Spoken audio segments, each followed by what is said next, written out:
आज सकाळी सकाळी बसले होते ब्लाऊज शिवायला।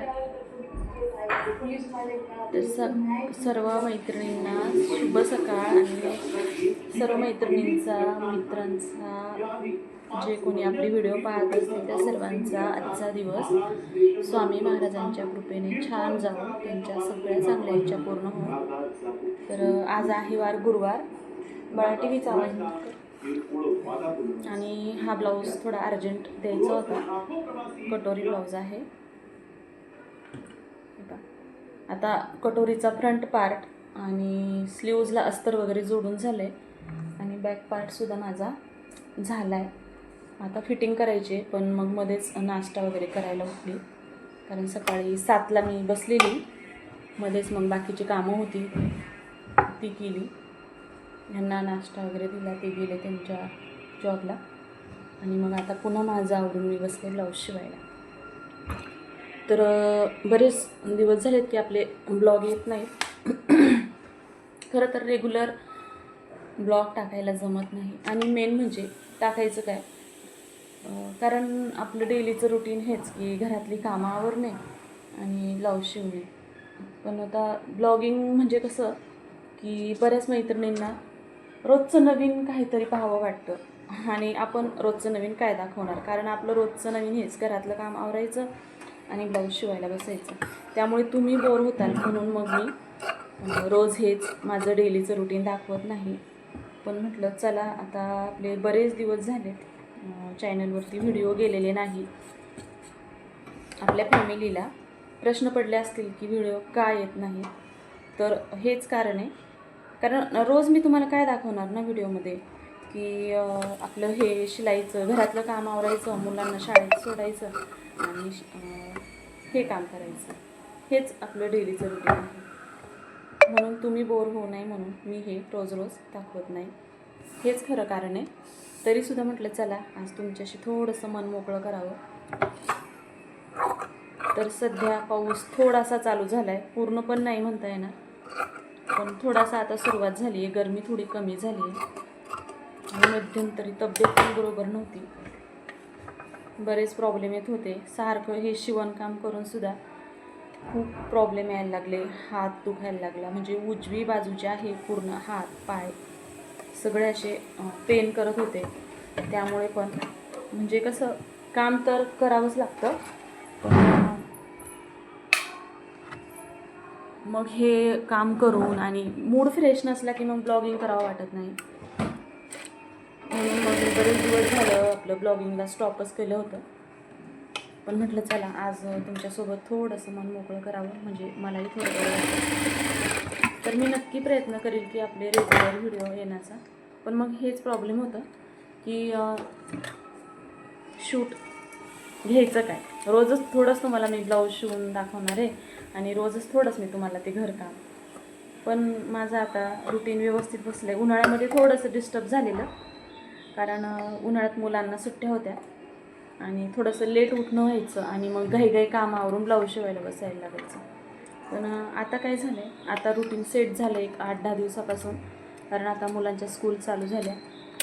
कार्तिक सकाळी 7ला घराबाहेर पडतो, मग त्याला सकाळी 7पर्यंत डब्बा बनवून द्यायचा, तो गेला की मग माझी आपलं थोडंसं एक्सरसाइज वगैरे करते, म्हणजे हातासाठी वगैरे, आणि वजन पण थोडं माझं जास्तच झालं आहे, कारण हे काम आपलं बसून आहे आणि बसून कामामुळे वजन वाढतंच। वजन खरंच जास्त झालं आणि त्यामुळे म्हणा की काही शरीरामध्ये विटॅमिन्स कमी पडले, प्लस पुन्हा शिवणकाम आणि ह्या उजव्या हातावर जास्त लोड येतो, कारण या हाताने जास्त काम असतं, म्हणजे ब्लाऊज शिवणं झालं, कटिंग झालं, घरातली कामं झाले, मग हे जे आपले मानेचे स्नायू असतात त्यांना हाताला आणि पूर्ण पायापर्यंत पेन होतं।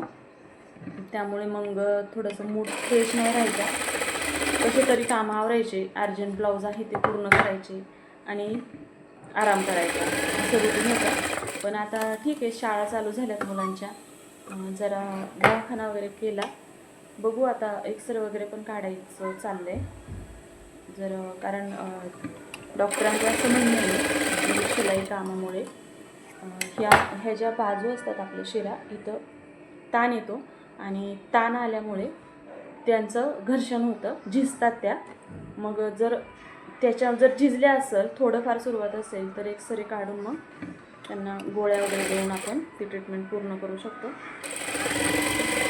पण अजून काही मी काढलेलं नाही, बघू काढणार चांगलं होतं.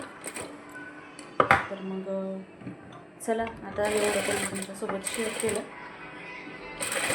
आणि अजून एक गोष्ट शेअर करायची होती, ती म्हणजे अशी की आता तुम्ही मला सांगा की ब्लाऊजची शिलाई वाढवावी की नाही वाढवावी. कारण आता सध्या तुम्ही पाहताय महागाईने तर प्रत्येक सीमारेषा पार केली, प्रत्येक गोष्ट महागली. अगदी खाण्यापासून ते वापरण्यापर्यंत कुठलीही गोष्ट स्वस्त राहिलेली नाही. आणि कस्टमरचं असं म्हणणं असतं की आहे त्याच रेटमध्ये द्या, पण खरं तर आता दोरे पण वाढले, अस्तर वाढलं, त्यांचे तर रेट वाढलेत. म्हणजे ही जी महागाई वाढली ती फक्त आपल्या खाण्यापिण्यापुरतीच मर्यादित नाही, तर हे जे आपण मी शिलाई काम करते, हे अस्तर आणते, दोरे आणते, त्याचीही रेट वाढलेत आणि कामाचेही म्हणजे बाहेरचेही आपले रेट वाढलेत. मग तसं मार्केटप्रमाणे आपल्यालासुद्धा रेट वाढवावे लागतात. पण प्रश्न हा आहे रेट वाढवायला की कस्टमरला वाटतं की रेट आहे तेवढेच ठेवावे, फार नाही पण 10 किंवा 20 रुपये ब्लाऊज मागे 20 रुपये तरी वाढवा म्हटलं, डायरेक्ट 50 नको. कारण आपल्याकडे जे कस्टमर येतात ते काय हाय फाय नसतात, साधारण घरातलेच असतात. म्हणजे कसं आपल्या घरगुती बायका, आणि मग त्यांना जर एकदमच असे 50 रुपये वाढवले तर ते ब्लाऊज शिवायचं बंद करतील. म्हणून बघा म्हटलं थोडंसं 10-20 रुपये वाढवावं, म्हणजे त्यांनाही जास्त लोड नको आणि आपल्यालाही परवडलं पाहिजे. कारण आपणही दिवसभर काम करतो, मग आपल्यालाही योग्य मोबदला मिळाला पाहिजे. आणि हो, दुसरी महत्त्वाची गोष्ट म्हणजे उधारी टोटल बंदच आहे माझी, पण आज नेते उद्या सकाळचं देते असं सुद्धा बऱ्याच जणी करतात. ते सुद्धा मी आता कंपल्सरी बंद करणार आहे, कारण खूप मनस्ताप होतं. आणि आता ऑनलाईनमुळं तर बऱ्याच वेळा काय होतं माहिती का, कस्टमर येतात आणि किंवा मग कुणाला तरी पाठवणार, ब्लाऊज घेऊन जाणार आणि मग म्हणणार मी ऑनलाईन पाठवते, आणि मग घरी गेले का मग ब्लाऊज फिटिंगला नाही बसला किंवा मग आमचं झालं तमचं झालं. खरं तर झालं सगळं असतं, व्यवस्थित असतं, पण मग पैसे देण्याची कारणं असतात. आणि आता असं 1-2 केसमध्ये मी फसली आहे, पण आता नाही. आता मी ऑनलाईन जरी असलं आधी पेमेंट करायचं आणि मग ब्लाऊज घेऊन जायचा. कारण या गोष्टीमध्ये माझा बराच लॉस झाला. बऱ्याच वेळा तर अशा गोष्टी झाल्या की मी स्वतः ब्लाऊज पीस आणून शिवून ते ब्लाऊज पीस सोबत शिलाई माझ्या अंगावर पडली, शिवाय त्यांची साईज, प्रत्येकाची साईज वेगळी असते. आपण ते ब्लाऊज वापरू शकत नाही स्वतःसाठी, आणि कस्टमरला आपण म्हणू शकत नाही तुम्ही असे ब्लाऊज शिवले तर तुम्ही घेऊन जा. मग ते मी काय केलं, बरेच दिवस ठेवले, ती बाई शेवटी आलीच नाही, मी ती रिलेटिव्हमध्ये देऊन टाकले. म्हणजे ब्लाऊज पीस आपला, मेहनत आपली, त्याचा रुपया फायदा नाही, आणि प्लस मनस्ताप, आणि मग हे रिलेटिव्हला देऊन टाकले. आणि एक किस्सा तर असा झालेला, एक लेडीज होती, 4-5 साड्या घेऊन आली, आणि होती जरा परिस्थिती काही एवढी पण नव्हती, आणि वय पण भरपूर होतं, 30-35-40पर्यंत वय असेल त्यांचं, 35-40च्या आसपास. आल्या, म्हटल्या ब्लाऊज शिवायचे, नवीनच होत्या, पहिल्यांदाच आलत्या. म्हटलं ठीक आहे. आणि मैत्रिणीने आणलेल्या होत्या, म्हणजे त्यांच्या ओळखी, त्यांच्या बाजूला राहायला आलेले म्हणून. मग मी ब्लाऊज घेतले, शिवले. 4 ब्लाऊज होते, 4पैकी 3 साड्यांना फॉल नव्हते लावायचे, पिको करायचे होते. तर नाही, 3 साड्या चांगल्या होत्या काठपदर, त्यांना पिको फॉल करायचा होता. आणि एक सिंपल साडी होती आपली 200-250 रुपयाला, जी आपण आहेरात वगैरे द्यायला घेतो तशातली. तर मग त्यांनी काय केलं, एक दिवस आल्या, मग म्हटल्या की अहो मला खूप अर्जंट जायचं आहे आणि आता माझ्याकडे पैसे नाही, तुम्ही एक काम करा, माझे एक ब्लाऊज आणि एक साडी तुमच्याजवळ राहू द्या, आणि आत्ता मला जे घालायचे ते घेऊन जा. मग त्यांनी काय केलं असेल, आणि वयस्कर होत्या, आणि प्रॉब्लेम सांगितला, जरा मेडिकलचा इश्यू सांगितला, की माझा नातू आजारी वगैरे आणि मला त्याला भेटायला जायचं आहे, तर मग द्या, गावाकडं जायचं आहे, मग आल्यावरती मी तुम्हाला देते. आता मी हा विचार केला की बाबा साडी आणि एक ब्लाऊज आहे, जाऊ दे, कसं मेडिकलचं काम असलं, इमर्जन्सी असली की मग आपण ठीक आहे ना म्हणतो, जाऊ दे एवढ्या वेळेस, नाही का. आणि मीही तेच केलं, लहान मुलाचं कारण सांगितलं आणि ती बाई माझ्याकडनं ज्या काठपदर साड्या होत्या, काठपदर साड्यावरचे जे ब्लाऊज होते ते घेऊन गेली आणि परत मला तोंड दाखवायला आलीच नाही. जवळजवळ 3 वर्ष त्या साड्या, एक साडी आणि ब्लाऊज आणि माझे शिलाई 1,500 रुपये, त्यातले 1 रुपया पण दिला नाही. मला म्हटली मला आता गावाला जायचं आहे, पैसे लागतात जवळ, आणि मग आली की मी देते, ही साडी घेऊन जाईन, ब्लाऊज घेऊन जाईन आणि देते. आणि शिवाय सोबत तिनं एक काठपदराचाच ब्लाऊज मापाला दिलेला, तर म्हटली हा पण घालायचा आहे मला, मग तो पण घेऊन गेली. म्हणजे मी 2-3 दिवसात येते, तुम्हाला मापाला ब्लाऊज पण देते आणि मग माझे हे ब्लाऊज शिवा आणि घेऊन जा. तर मग मी म्हटलं ठीक आहे, काही गरज नाही, माप तर म्हणजे मी कटिंग करून ठेवलेलंच होतं ते पॅटर्न, फक्त शिलाई करायची होती. यांना म्हटलं जा घेऊन, फिटिंगच्या वेळेस पाहू म्हटलं, थोडी कमी जास्त फिटिंग झाली असेल तर करता येईल म्हटलं ॲडजस्ट. मग त्याही ते ब्लाऊज घेऊन गेल्या. म्हणजे थोडक्यात काय, आपण थोडी माणुसकी दाखवली आणि त्यांच्या मनात होतं की ह्यांना फसवायचं, पण आपल्याला माहीत नव्हतं, कारण आपण कुणाच्या मनात शिरून पाहू शकत नाही. आणि मग त्या गेल्या, ती बाई परत आलीच नाही. 3 वर्ष ती साडी आणि तो ब्लाऊज मी सांभाळून ठेवला. त्या बाईला विचारायची जिच्यासोबत आलेली, तर ती म्हणायची अहो त्या गावाला गेल्यात, येतील. आणि खरं तर ती रूम सोडून गेली होती, ज्या गावची होती ती, बहुतेक मला वाटते ती बुलढाण्याकडची होती, आणि ती रूम सोडून गेलेली, सगळं घेऊन गेलेली, माझं नुकसान करून घेऊन गेलेली. बरं ठीक आहे, काय 1,000-1,500ने माणूस मोठा होत नाही, आणि तिनं काय खूप मोठं कमवलं नाही माझं बुडलेलं. कुणाचे 10 रुपये खाल्ले तर आपले 100 जातात, त्यामध्ये काही वाद नाही, पण होणारा मनस्ताप डबल असतो. कारण ती साडी, ती शिलाई तर ते 3 ब्लाऊजचे तर ते 1,500 तर पडलेच माझ्या अंगावर. साडीचे पिको फॉलचे नाही, ब्लाऊजचे नाही, शिवाय ही सुद्धा साडी आणि हा ब्लाऊज. आणि खरं म्हणजे ती साडी ना घालण्याच्या योग्यतेची सुद्धा नव्हती. नंतर मी ती साडी गावाकडे अशीच गोधडीला लावण्यासाठी देऊन टाकली. आणि तो जो ब्लाऊज होता तो म्हटलं कुणीतरी वापरेल, पण त्या ब्लाऊजची साईज एवढी छोटी होती ना, 30 साईजपेक्षा पण कमी होती.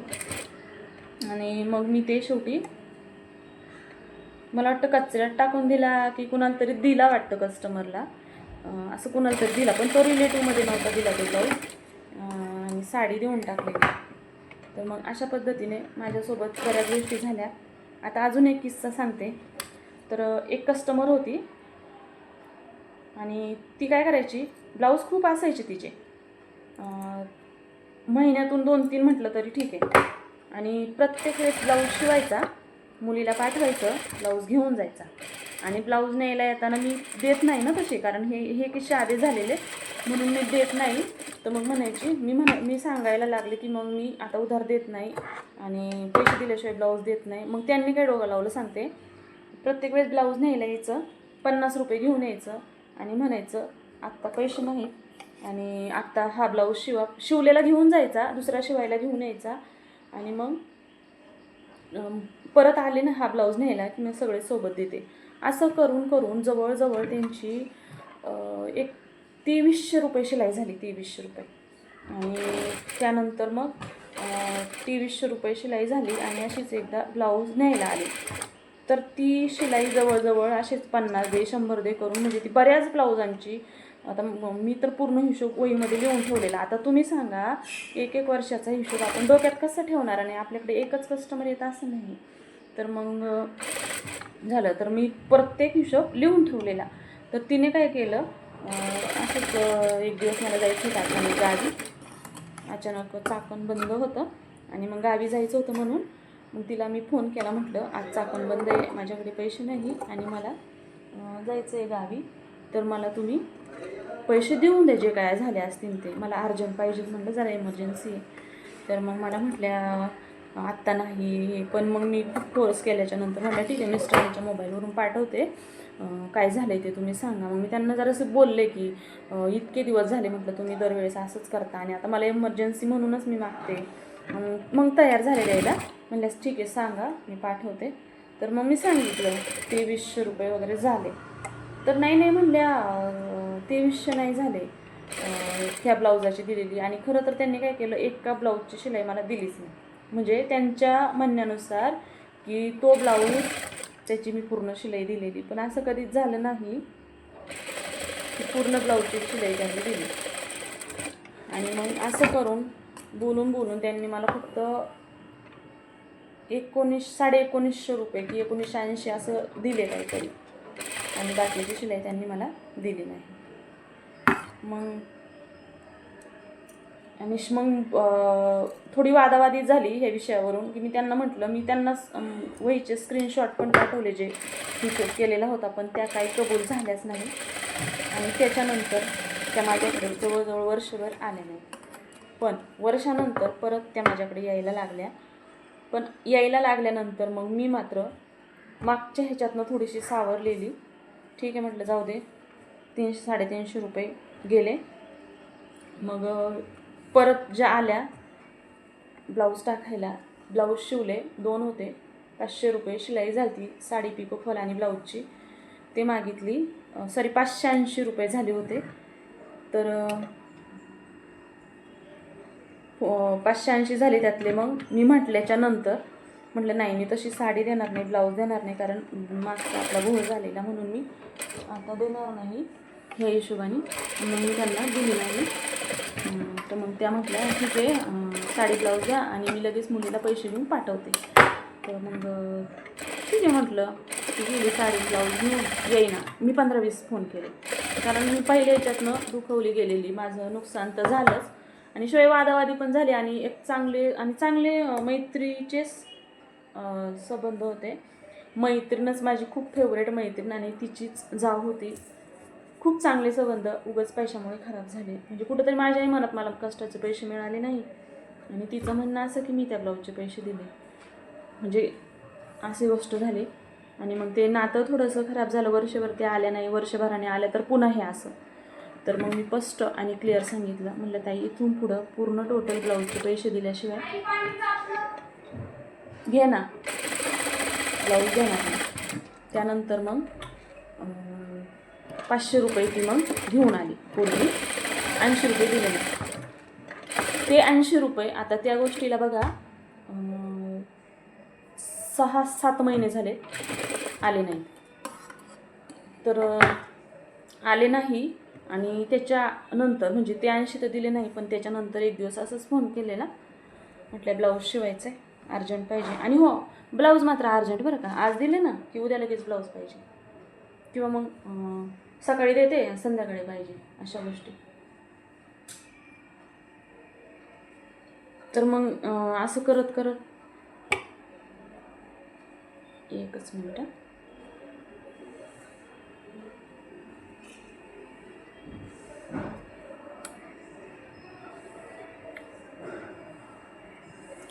तर मग